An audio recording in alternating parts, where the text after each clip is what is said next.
that, my fuel to air ratio is equal to 0.0408. And we kind of expected this value. It's in the second decimal-ish range where my fuel to air ratios should be, so I'm already right there. So now that I have this, I can go and substitute it in my specific thrust, my TSFC, all these equations to get the properties of my engine.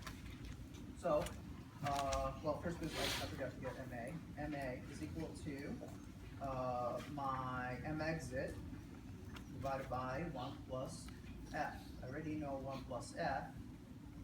And my M exit, I already computed it right here, so substitute it in there, and what do I get for air? I get 177.8 kilograms per second.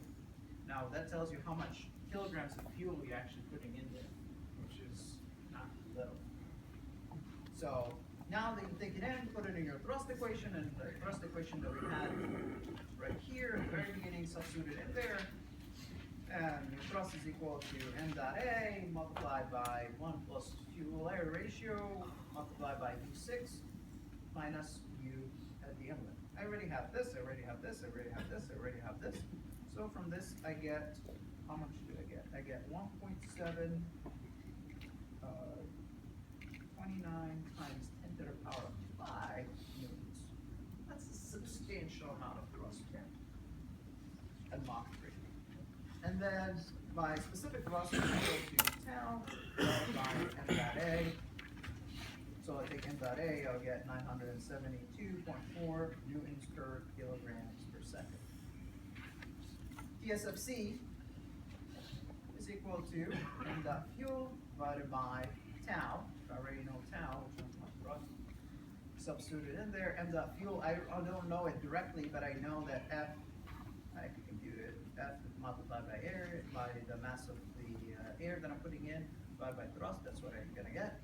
And what you're gonna get is 0.00004 kilograms per second over V, which you could say, well, is equal to 0.04 kilograms per second over kilonewtons.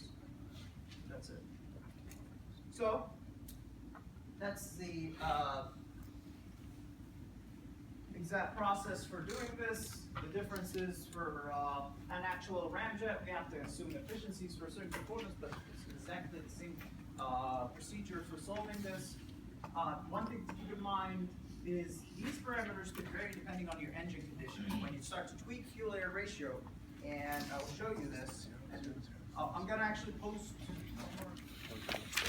on this, and I'm going to ask you to try different values to compute the specific specific thrust TSFC and efficiencies at different values. And what you're going to be able to do is actually plot it, and you'll get something like this, where you're going to see thrust. This is your thrust relative to different temperatures, and your specific fuel consumption in your engine. Now, what's critical about it is specific fuel consumption is actually going down as you're going up in Mach number. The engine becomes more efficient until it hits the hypersonic speeds. And I'll show you this in a second. As you can see, your Tmax right there is hovering around where you get the maximum thrust. This is the regime that the ramjet is actually perfectly configured for, which is the Mach 3 condition. Now, when you look at efficiencies, once you get the thrust or whatever, you compute efficiency, then you realize that actually they continue to increase as you keep going further.